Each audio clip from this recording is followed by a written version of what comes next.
Hello and welcome to the Irish History Podcast. My name is Finn Dwyer and this episode is Ireland 1300 AD, a tale of medieval honour, violence and justice. This episode is a premiere of sorts. Plucked straight from the archives, it's a story that almost certainly hasn't been heard for 7 centuries.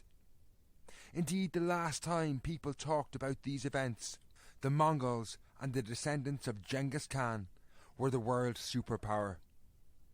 While the memory of these fascinating deeds faded when the protagonists died, the enthralling detail of this tale of honour and vengeance was preserved in court records. Before we delve deep into this history, I would like to explain the absence of podcasts over the past 3 months. I have been busy. I've just completed my upcoming book entitled Witches, Spies and Stockholm Syndrome, Life in Medieval Ireland. This book vividly recreates a picture of medieval life with numerous scintillating stories.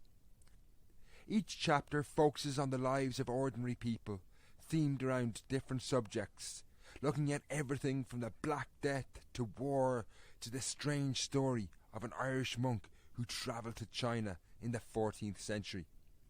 If you like the podcast series, you will love this book, and it'll make the perfect Christmas gift for anyone with an interest in Ireland or Irish history. Indeed, it was during research for this book that I stumbled across the story in this podcast. We're going to begin today at a well-known place, but in a time long forgotten, Bunratty Castle in the year 1277.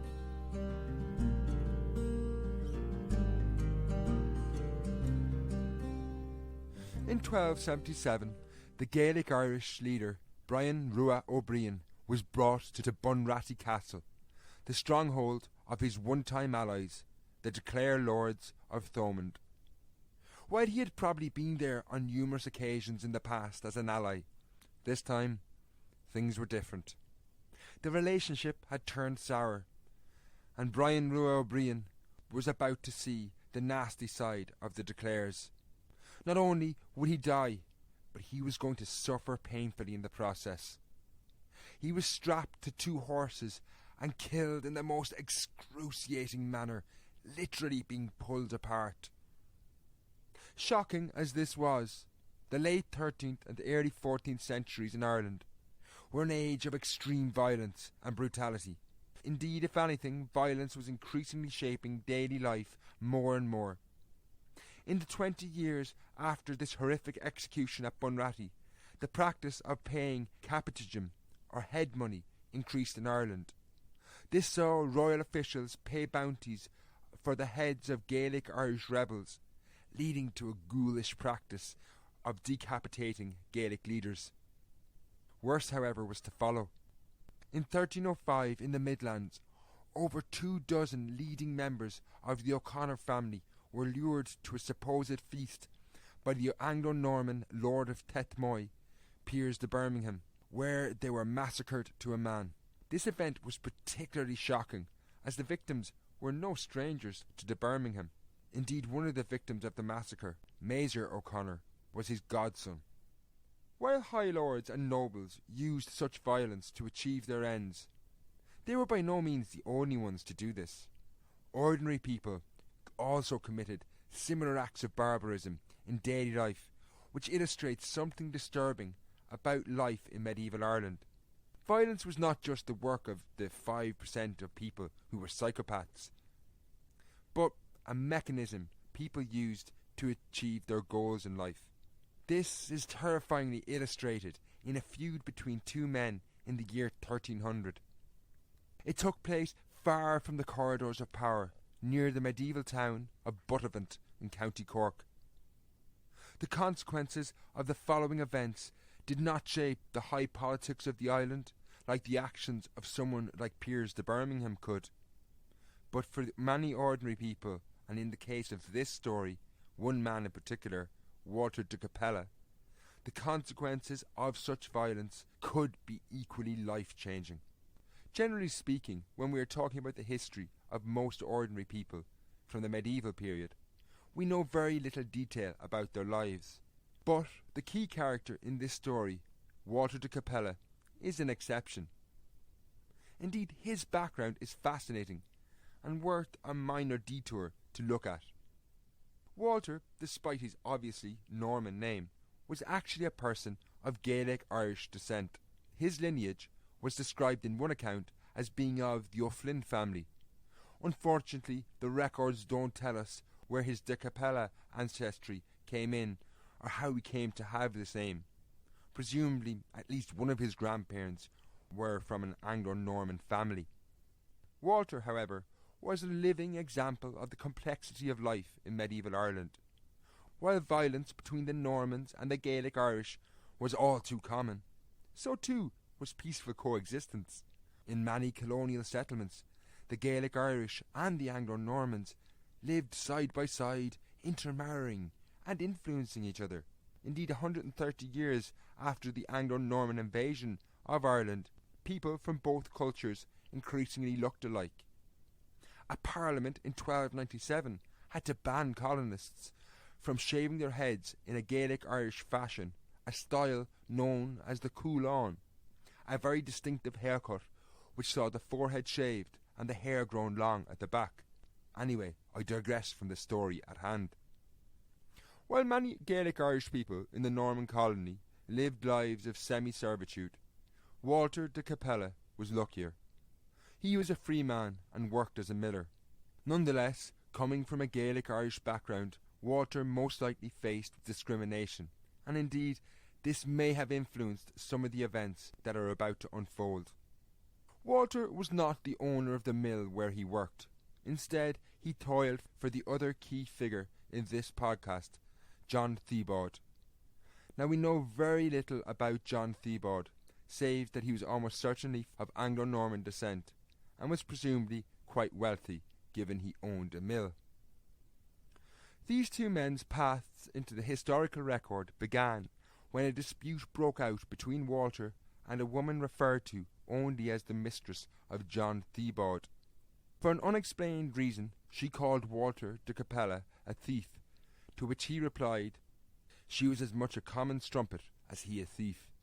Understandably enraged, the woman, far from the passive stereotype often portrayed of medieval women, threatened Walter with violence.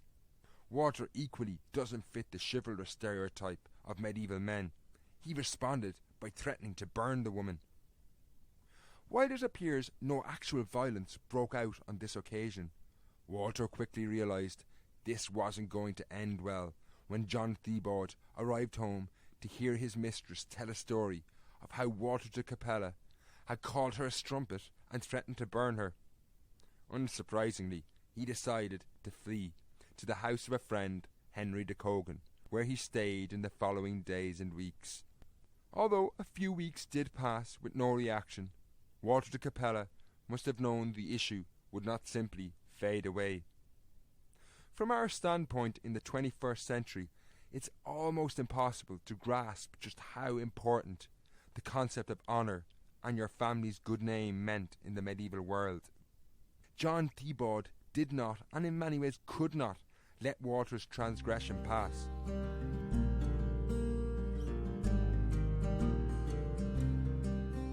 "40 days passed after the argument, but eventually John Theobald tracked Walter de Capella down. Theobald sought to humiliate this man who had insulted his mistress, and he did so with great effect. He hauled his former employee back to his house, where he placed him in the stocks. The stocks were a medieval torture device designed purely to humiliate. The victim was trapped between two pieces of wood, which had holes cut for his head and arms. Unable to move or even defend himself, and open to the jeers, taunts, and derision of passers-by, Walter had no choice but to endure this humiliation. Injuries from the stocks, though, could even be worse than a bruised ego, if the victim was pelted with rocks or stones or other materials. Unsurprisingly, when a chance of escape presented itself to Walter, he didn't think twice. However, when John Theobald discovered his prisoner was gone, he was infuriated. Walter by escaping, had again challenged his authority and undermined his prestige. John now gave pursuit. Having grown up in a world that was intensely violent, unsurprisingly, Thibaud decided he would physically teach Walter de Capella a lesson. But this lesson would last a lifetime. He was about to escalate the dispute, which had begun with a verbal argument, beyond all proportion. When he caught up with Walter, he meted out a punishment that was pretty shocking. According to later testimony, and apologies in advance for this one, folks, it's pretty gruesome, John Thibaud tore out Walter's eyes. This account from a later court case is literal rather than an exaggeration. This was among the worst non-fatal injuries he could have inflicted on Walter. While visual impairment and blindness makes life in the 21st century difficult, in 1300 it presented obstacles that made life next to impossible. Firstly, Walter would never work as a miller again, but even more basic things would become very difficult. Medieval streets were muddy and uneven, full of obstacles and perilous to the most able of people.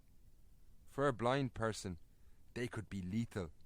This doesn't even begin to mention the threats posed by some of the people who roamed these streets. Now, while the medieval world at this point must seem like a complete dystopia to you, there was some hope that Walter could find justice.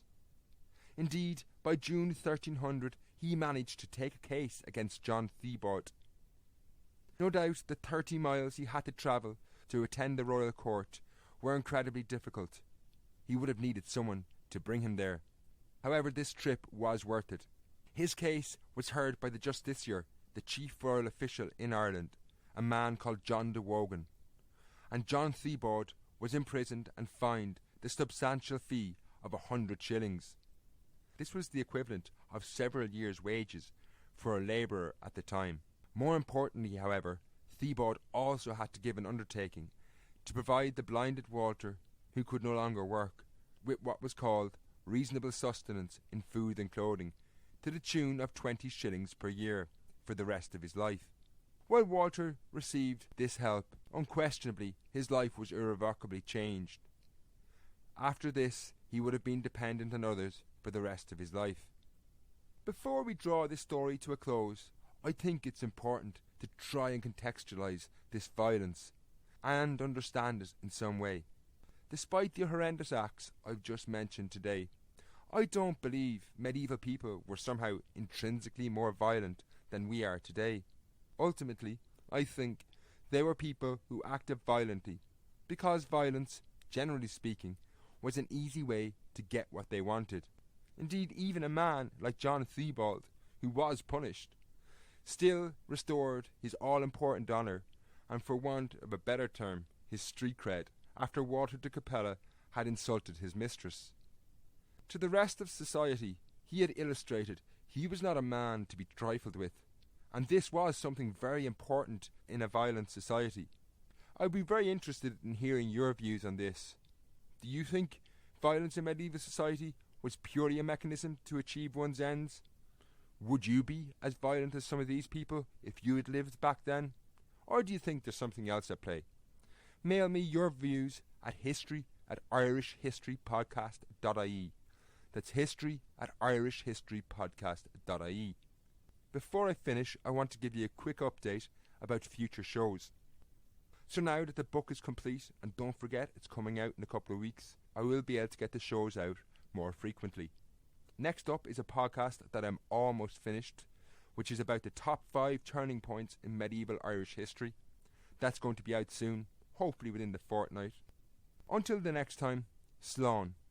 And don't forget to keep an eye, pardon the pun, for the book in the coming weeks. It should be on the shelves by November, but I will hopefully have a podcast out before then.